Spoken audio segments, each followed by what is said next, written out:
अपने लक्ष्य के प्रति इस प्रकार के डेडिकेशन के। अगर आप विद्यार्थी या पढ़ाई कर रहे हैं तो आप देखो कि आप में इनमें से क्या 5 गुण मौजूद हैं। वैसे क्योंकि छोटी छोटी सक्सेस हमें मिल रही होती है, हमें उतने में बहुत ज़्यादा अपने आप को बिल्कुल सैचुरेट नहीं कर देना, हमें वेट करना है बड़ी सक्सेस का। इसलिए कई बार हमें छोटी सक्सेस को सेक्रीफाइस भी करना पड़ता है। देखो स्टूडेंट्स, अगर आपको ना एक सिंपल शब्दों में बताऊँ कि किस तरह की हमारी पढ़ाई होनी चाहिए, किस तरह का हमारा एक एटीट्यूड होना चाहिए, क्या वो सक्सेसफुल पीपल होते हैं, क्या ट्रेट होते हैं, उसको समझाया गया है। क्या यूट्यूब में सिर्फ कुछ ही वीडियोज़ होते हैं? अलग अलग तरह के डिफरेंट वीडियोज़ हैं, डिस्ट्रैक्शन भी मौजूद हैं आपके पास सोशल मीडिया में काफ़ी तरह का।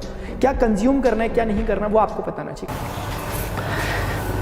देखो स्टूडेंट्स, अगर आपको ना एक सिंपल शब्दों में बताऊं कि किस तरह की हमारी पढ़ाई होनी चाहिए, किस तरह का हमारा एक एटीट्यूड होना चाहिए, क्या वो सक्सेसफुल पीपल होते हैं, क्या ट्रेट होते हैं, उसको समझाया गया है इस श्लोक में। इस 2-4 पंक्तियों में बोला जाता है, काकचेष्टा बको ध्यानम स्वान निंद्रा तथैव च अल्पहारी गृह त्यागी विद्यार्थी पंचलक्षणम। 5 गुण बताए गए विद्यार्थी के। अगर आप विद्यार्थी या पढ़ाई कर रहे हैं तो आप देखो कि आप में इनमें से क्या 5 गुण मौजूद हैं। काकचेष्टा यानी कौवे जैसा एम्बिशियसपन, कौवे जैसी क्यूरियोसिटी। आपने कौवे की बहुत कहानियां सुनी है, कैसे करके वो कंकड़ डालता है, पानी निकाल के रहता है। कुल हमने देखा भी है इन जनरल लाइफ में, हम देखते हैं यार कौवा कैसे पंछियों से, बड़े बड़े पंछियों से पंगे ले लेता है। अगर उसको दिख रही है रोटी वहाँ पड़ी है तो वो आप उसके कितने बार भगाओ, लेकिन वो लास्ट में आके ले ही जाएगा उसे। ये होती है कौवे की सी चेष्टा, अपने लक्ष्य के प्रति इस प्रकार का डेडिकेशन। बको ध्यान, बगुले ऐसा ध्यान। बगुला वो जो नदियों में, सरोवरों में, पौंड में आपने कभी देखा होगा, झील के पास एक टांग पे खड़ा रहता है, बिल्कुल बगुला भगत बन के खड़ा रहता है, इंतजार करता है। मछलियां आती हैं, ऐसा नहीं है कि मछली नहीं आती, छोटी छोटी बहुत सी मछलियां गुजरती है, लेकिन उसके जब उसको जो मन कर रहा होता है बड़ी मछली का, उसका वेट करता है वो। वैसे क्योंकि छोटी छोटी सक्सेस हमें मिल रही होती है, हमें उतने में बहुत ज़्यादा अपने आप को बिल्कुल सैचुरेट नहीं कर देना, हमें वेट करना है बड़ी सक्सेस का। इसलिए कई बार हमें छोटी सक्सेस को सेक्रीफाइस भी करना पड़ता है। स्वान निंद्रा यानी कि कुत्ते की जैसी नींद, उसकी ऐसी अलर्टनेस, उस कुत्ते की जैसी सतर्कता वो अपने जीवन में हमारी होनी चाहिए।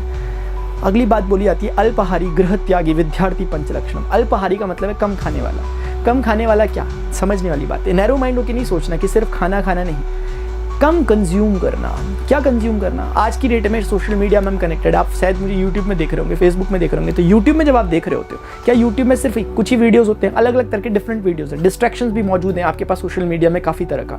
क्या कंज्यूम करना है, क्या नहीं करना, वो आपको बताना चाहिए। अल्पहारी यानी कि एक लिमिटेड अमाउंट में आपको उसको कंज्यूम करना चाहिए, तो जो आपकी सेहत के लिए सही रहे। गृह त्यागी विद्यार्थी पंचलक्षण। गृह त्यागी यानी गृह को त्याग करने वाला, घर का त्याग करने वाला।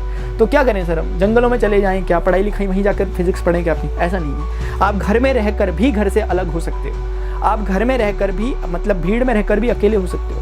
अपनी पढ़ाई में इतना ज़्यादा इंडल्ज हो जाएं कि एक बारी के लिए हम भूल जाएं कि हम घर में बैठे हैं या फिर हम हिमालय में बैठे हैं। इस तरह के 5 गुण अगर हम फॉलो करते हैं, अगर हम एक एक बात को सोचते हैं कि क्या चीज़ की कमी रह रही है, काकचेष्टा बको ध्यानम स्वानिंद्रा तथैव च अल्पहारी गृह त्यागी, ये 5 गुण अगर हमारे पास हैं तो मैं समझता हूँ कि हमें सक्सेस मिलेगी। और यही विद्यार्थी के 5 लक्षण हैं।